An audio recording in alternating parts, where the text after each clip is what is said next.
هذه المدينة ركبت النيل مصاعدا إلى مصر ما بين مدائن وقرى منتظمة متصل بعضها ببعض، ولا يفتقر راكب النيل إلى استصحاب الزاد، لأنه مهما أراد النزول بالشاطئ نزل للوضوء والصلاة وشراء الزاد وغير ذلك.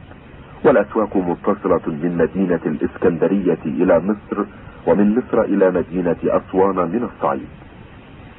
ثم وصلت إلى مدينة مصر، هي أم البلاد وقرارة فرعون ذي الأوتاد، ذات الأقاليم العريضة والبلاد الأريضة، المتناهية في كثرة العمارة، المتباهية بالحسن والنضارة، مجمع الوارد والصادر ومحط رحل الضعيف والقادر، وبها ما شئت من عالم وجاهل وجاد وهازل وحليم وسفيه ووضيع ونبي وشريف ومشروف ومنكر ومعروف، تموج موج البحر بسكانها وتكاد تضيق بهم على سعة مكانها وإمكانها، شبابها يجد على طول العهد، وكوكب تعديلها لا يبرح عن منزل السعد، قهرت قاهرتها الأمم، وتمكنت ملوكها نواصي العرب والعجم، ولها خصوصية النيل الذي أجل خطرها وأغناها عن أن يستمد القطر قطرها، وأرضها مسيرة شهر لمجد السير، كريمة التربة مؤنسة لذوي الغربة. قال ابن جزي: وفيها يقول الشاعر: لعمرك ما مصر بمصر، وإنما هي الجنة الدنيا لمن يتبصر، فأولادها الولدان والحور عينها، وروضتها الفردوس والنيل كوثر. وفيها يقول ناصر الدين بن ناهض: شاطئ مصر جنة ما مثلها من بلدي، لا سيما مذ زخرفت بنيلها المضطرب، وللرياح فوقه سوابغ من زرد، مسرودة ما مسها داودها بمبرد، سائلة هواؤها يرعد عار الجسد، والفلك كالأفلاك بين حادر ومصعد. ويقال إن بمصر من السقائين على الجمال 12,000 سقاء، وإن بها 30,000 مكار، وإن بنيلها من المراكب 36,000 للسلطان، والرعية تمر صاعدة إلى الصعيد ومندرة إلى الإسكندرية ودمياط بأنواع الخيرات والمرافق. وعلى ضفة النيل مما يواجه مصر الموضع المعروف بالروضة، وهو مكان النزهة والتفرج، وبه البساتين الكثيرة الحسنة، وأهل مصر ذو طرب وسرور وله. شاهدت بها مرة فرجة بسبب برء الملك الناصر من كسر أصاب يده، فزين كل أهل سوق سوقهم، وعلقوا بحوانيتهم الحلل والحلي وثياب الحرير، وبقوا على ذلك أياما. ذكر مسجد عمرو بن العاص.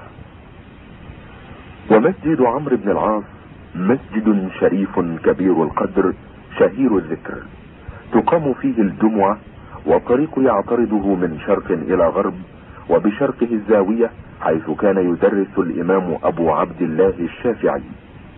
وأما المدارس بمصر فلا يحيط أحد بحصرها لكثرتها، وأما المارستان الذي بين القصرين عند تربة الملك المنصور قلاوون فيعجز الواصف عن محاسنه، وقد أعد فيه من المرافق والأدوية ما لا يحصر، يذكر أن مجباه 1000 دينار كل يوم. وأما الزوايا فكثيرة، وهم يسمونها الخوانق، واحدتها خانقة، والأمراء بمصر يتنافسون في بناء الزوايا، وكل زاوية بمصر معينة لطائفة من الفقراء، وأكثرهم الأعاجم، وهم أهل أدب ومعرفة بطريقة التصوف، ولكل زاوية شيخ وحارس، وترتيب أمورهم عجيب.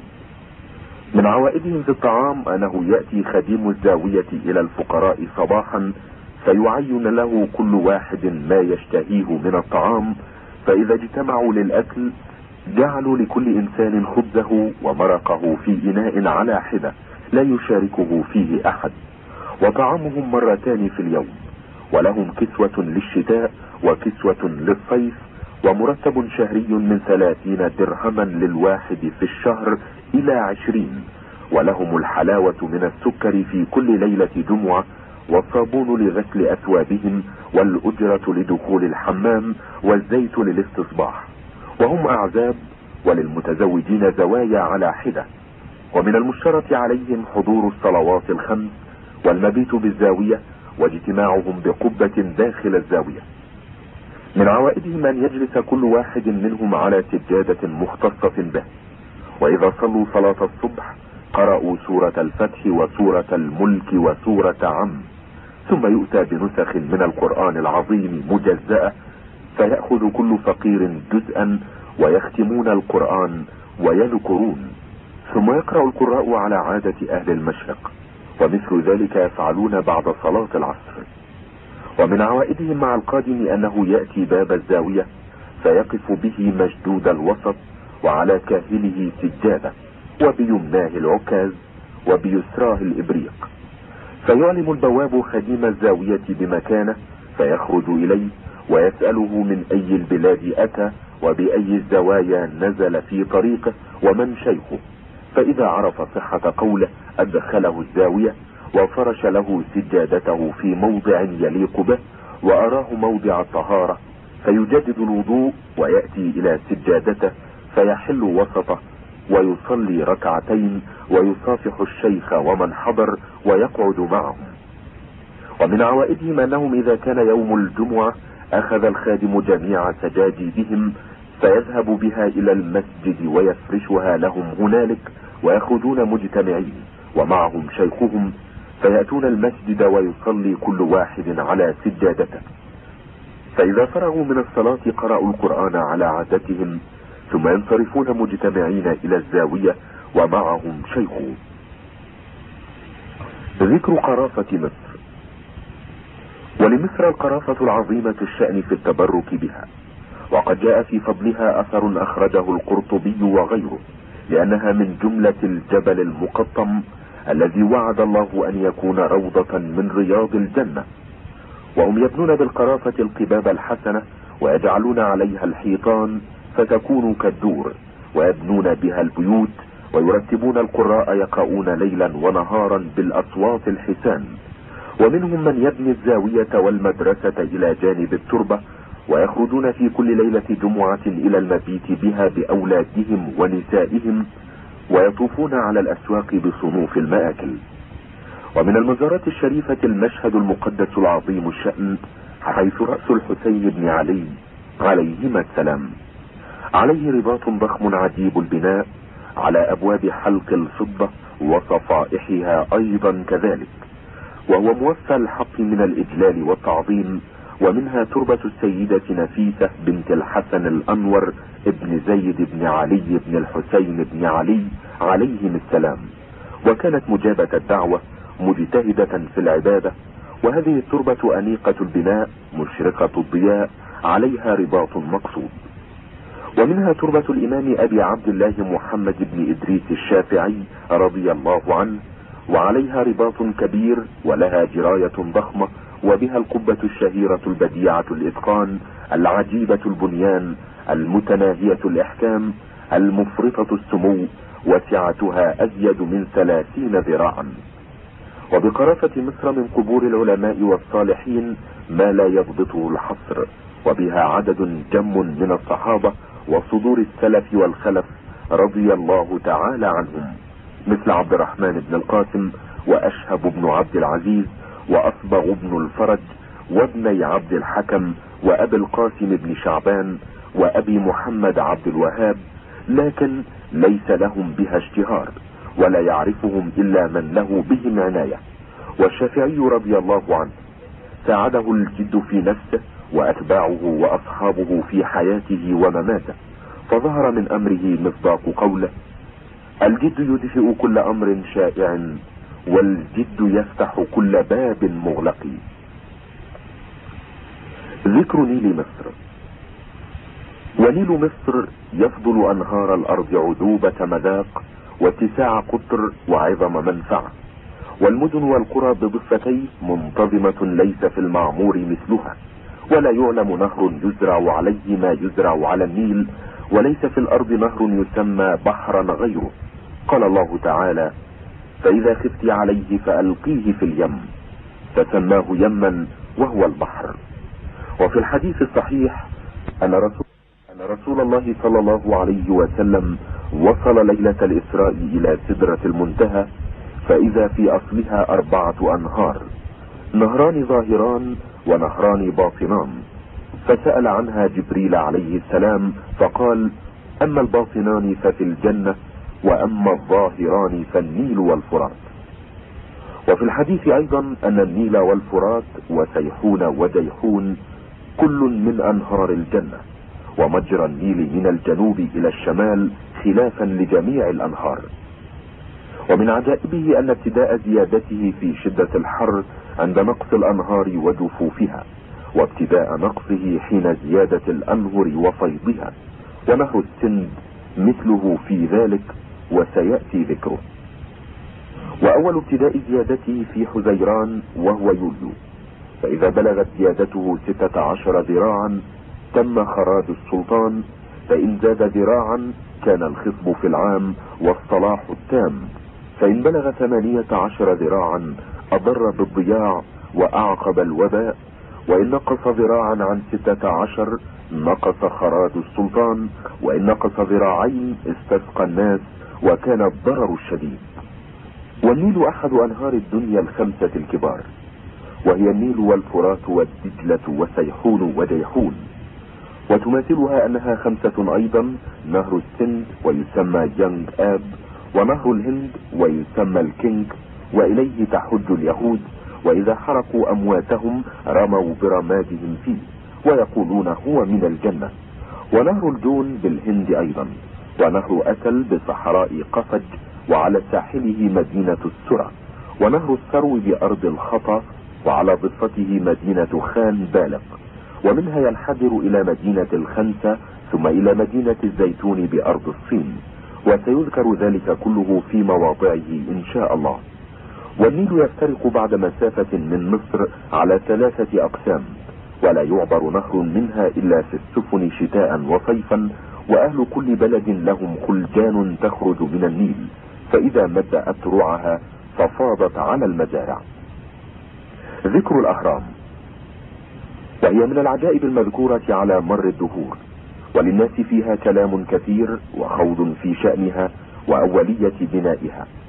ويزعمون أن جميع العلوم التي ظهرت قبل الطوفان أخذت عن هرمز الأول الساكن بصعيد مصر الأعلى ويسمى أخنوخ، وهو إدريس عليه السلام، وأنه أول من تكلم في الحركات الفلكية والجواهر العلوية، وأول من بنى الهياكل ومجد الله تعالى فيها، وأنه أنذر الناس بالطوفان وخاف ذهاب العلم ودروس الصنائع، فبنى الأهرام البربواوي وصور فيها جميع الصنائع والآلات، ورسم العلوم فيها لتبقى مخلدة. ويقال إن دار العلم والملك بمصر مدينة منف، وهي على بريد من الفسطاط، فلما بنيت الإسكندرية انتقل الناس إليها وصارت دار العلم والملك، إلى أن أتى الإسلام فاختط عمرو بن العاص رضي الله عنه مدينة الفسطاط، فهي قاعدة مصر إلى هذا العهد. والأهرام بناء بالحجر الصلب المنحوت متناهي السمو، مستدير متسع الأسفل ضيق الأعلى، كالشكل المخروط، ولا أبواب لها ولا تعلم كيفية بنائها. ومما يذكر في شأنها أن ملكا من ملوك مصر قبل الطوفان رأى رؤيا هالته وأوجبت عنده أنه بنى تلك الأهرام بالجانب الغربي من النيل لتكون مستودعا للعلوم ولجثة الملوك، وأنه سأل المنجمين هل يفتح منها موضع، فأخبروه أنها تفتح من الجانب الشمالي، وعينوا له الموضع الذي تفتح منه ومبلغ الإنفاق في فتحه، فأمر أن يجعل بذلك الموضع من المال قدر ما أخبروه أنه ينفق في فتحه. واشتد في البناء فأتمه في 60 سنة، وكتب عليها: بنينا هذه الأهرام في 60 سنة، فليهدمها من يريد ذلك في 600 سنة، فإن الهدم أيسر من البناء. فلما أفضت الخلافة إلى أمير المؤمنين المأمون أراد هدمها، فأشار عليه بعض مشايخ مصر ألا يفعل، فلج في ذلك وأمر أن تفتح من الجانب الشمالي، فكانوا يوقدون عليها النار ثم يرشونها بالخل ويرمونها بالمنجنيق حتى فتحت السلمة التي بها إلى اليوم، ووجدوا بإزاء النقب مالا أمر أمير المؤمنين بوزنه، فحصر ما أنفق في النقب فوجدهما سواء، فطال عجبه من ذلك، ووجدوا عرض الحائط 20 ذراعا. ذكر سلطان مصر. وكان سلطان مصر على عهد دخول إليها الملك الناصر أبو الفتح محمد بن الملك المنصور سيف الدين قلاوون الصالحي. وكان قلاوون يعرف بالألفي لأن الملك الصالح اشتراه ب1000 دينار ذهبا، وأصله من قفج. وللملك الناصر رحمه الله السيرة الكريمة والفضائل العظيمة، وكفاه شرفا انتماؤه لخدمة الحرمين الشريفين، وما يفعله في كل سنة من أفعال البر التي تعين الحجاج من الجمال التي تحمل الزاد والماء للمنقطعين والضعفاء، وتحمل من تأخر أو ضعف عن المشي في الدربين المصري والشامي. وبنى زاوية عظيمة بسرياقس خارج القاهرة. لكن الزاوية التي بناها مولانا أمير المؤمنين وناصر الدين وكهف الفقراء والمساكين خليفة الله في أرضه القائم من الجهاد بنفله وفرضه أبو عنان، أيد الله أمره وأظهره وسنى له الفتح المبين ويسره، بخارج حضرته العلية المدينة البيضاء حرسها الله، لا نظير لها في المعمور في إتقان الوضع وحسن البناء والنقش في الجث، بحيث لا يقدر أهل المشرق على مثله. وسيأتي ذكر ما عمره أيده الله من المدارس والمارستان والزوايا ببلاده، حرسها الله وحفظها بدوام ملكه. ذكر أمراء مصر. منهم ساقي الملك الناصر وهو الأمير بكتمور، وهو الذي قتله الملك الناصر بالسم، وسيذكر ذلك. ومنهم نائب الملك الناصر أرغون الدودار، وهو الذي يلي بكتمور في المنزلة. ومنهم تشط المعروف بحمص أخضر، وكان من خيار الأمراء، وله الصدقات الكثيرة على الأيتام من كسوة ونفقة وأجرة لمن يعلمهم القرآن، وله الإحسان العظيم للحرافيش، وهم طائفة كبيرة أهل صلابة وجاه ودعارة. وسجنه الملك الناصر مرة، فاجتمع من الحرافيش آلاف ووقفوا بأسفل القلعة ونادوا بلسان واحد: يا أعرج النحس، يعنون الملك الناصر، أخرج. فأخرجه من محبسه وسجنه مرة أخرى، ففعل الأيتام مثل ذلك فأطلقه. ومنهم وزير الملك الناصر يعرف بالجمالي، ومنهم بدر الدين ابن البابة، ومنهم جمال الدين نائب الكرك، ومنهم تقز دمور ودمور بالتركية الحديد، ومنهم بهادر الحجازي، ومنهم قوصون، ومنهم بشتك. وكل هؤلاء يتنافسون في أفعال الخيرات وبناء المساجد والزوايا. ومنهم ناظر جيش الملك الناصر وكاتبه القاضي فخر الدين القبطي، وكان نصرانيا من القبط، فأسلم وحسن إسلامه، وله المكارم العظيمة والفضائل التامة، ودرجته من أعلى الدرجات عند الملك الناصر، وله الصدقات الكثيرة والإحسان الجزيل. ومن عادته أن يجلس عشي النهار في مجلس له بأسطوان داره على النيل ويليه المسجد، فإذا حضر المغرب صلى في المسجد وعاد إلى مجلسه وأتى بالطعام، ولا يمنع أحدا من الدخول كائنا من كان، فمن كان ذا حاجة تكلم فيها فقضاها له. ومن كان طالب صدقة أمر مملوكا له يدعى بدر الدين واسمه لؤلؤ يصحبه إلى خارج الدار، وهنالك خازنه معه صرر الدراهم، فيعطيه ما قدر له، ويحضر عنده في ذلك الوقت الفقهاء، ويقرأ بين يديه كتاب البخاري، فإذا صلى العشاء الأخيرة انصرف الناس عنه. ذكر القضاة بمصر عند وجودي فيها. فمنهم قاضي القضاة الشافعية، وهو أعلاهم منزلة وأكبرهم قدرا، وإليه ولاية القضاء بمصر وعزلهم، وهو القاضي الإمام العالم بدر الدين ابن جماعة، وابنه عز الدين، وهو الآن متولي ذلك. ومنهم قاضي القضاة المالكية الإمام الصالح تقي الدين الأثنائي، ومنهم قاضي القضاة الحنفية الإمام العالم شمس الدين الحريري، وكان شديد السطوة لا تأخذه في الله لومة لائم، وكانت الأمراء تخافه. ولقد ذكر لي أن الملك الناصر قال يوما لجلسائه: إني لا أخاف من أحد إلا من شمس الدين الحريري. ومنهم قاضي القضاة الحنبلية، ولا أعرفه الآن إلا أنه كان يدعى بعز الدين.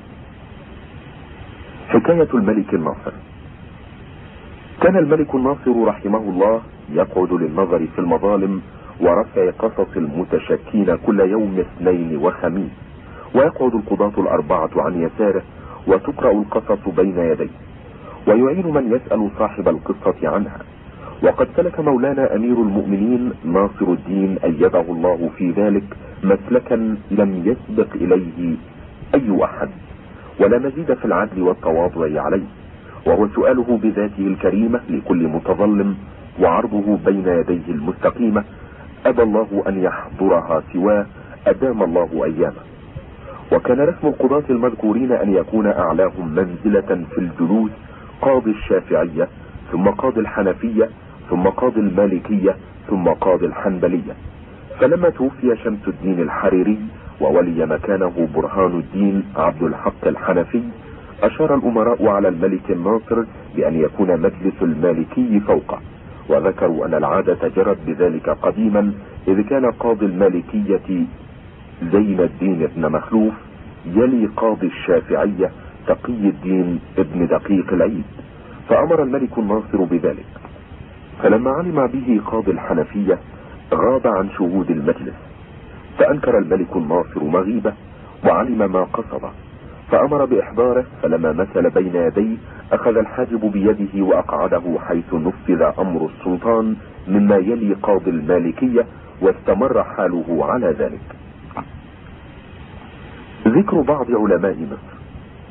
فمنهم شمس الدين الأصبهاني إمام الدنيا في المعقولات، ومنهم شرف الدين الزواوي المالكي، ومنهم برهان الدين ابن بنت الشاذلي نائب قاضي القضاة بجامع الصالح، ومنهم ركن الدين ابن القوبع التونسي من الأئمة في المعقولات، ومنهم شمس الدين ابن عدلان كبير الشافعية، ومنهم بهاء الدين ابن عقيل فقيه كبير، ومنهم أسير الدين أبو حيان محمد بن يوسف بن حيان الغرناطي وهو أعلمهم بالنحو، ومنهم الشيخ الصالح بدر الدين عبد الله المنوفي، ومنهم برهان الدين الصفاقسي، ومنهم قوام الدين الكرماني، وكان سكناه على سطح الجامع الأزهر.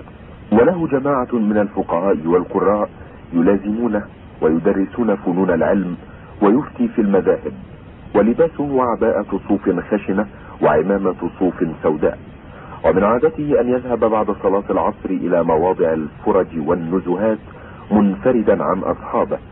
ومنهم السيد الشريف شمس الدين ابن بنت الصاحب تاج الدين ابن حناء، ومنهم شيخ شيوخ القراء بديار مصر مجد الدين الأقصرائي نسبة إلى أقصرى من بلاد الروم ومسكنه سرياقس، ومنهم الشيخ جمال الدين الحويزائي والحويزة على مسيرة 3 أيام من البصرة. ومنهم نقيب الأشراف بديار مصر السيد الشريف المعظم بدر الدين الحسيني من كبار الصالحين، ومنهم وكيل بيت المال المدرس بقبة الإمام الشافعي مجد الدين بن حزمي، ومنهم المحتسب بمصر نجم الدين السهرتي من كبار الفقهاء، وله بمصر رياسة عظيمة وجاه. ذكر يوم المحمل بمصر، وهو يوم دوران الجمل، يوم مشهود، وكيفية ترتيبهم فيه أنه يركب فيه القضاة الأربعة ووكيل بيت المال والمحتسب، وقد ذكرناهم جميعا، ويركب معهم أعلام الفقهاء وأمناء الرؤساء وأرباب الدولة، ويقصدون جميعا باب القلعة دار الملك الناصر، فيخرج إليهم المحمل على جمل، وأمامه الأمير المعين لسفر الحجاج في تلك السنة، ومعه عسكره والسقاؤون على جمالهم. يجتمع لذلك أصناف الناس من رجال ونساء، ثم يطوفون بالمحمل، وجميع من ذكرنا معه بمدينة القاهرة ومصر والحداة يحدون أمامهم، ويكون ذلك في رجب، فعند ذلك تهيج العزمات وتنبعث الأشواق وتتحرك البواعث، ويلقي الله تعالى العزيمة على الحج في قلب من يشاء من عباده، فيأخذون في التأهب لذلك والاستعداد. ثم كان سفري من مصر على طريق الصعيد برسم الحجاز الشريف،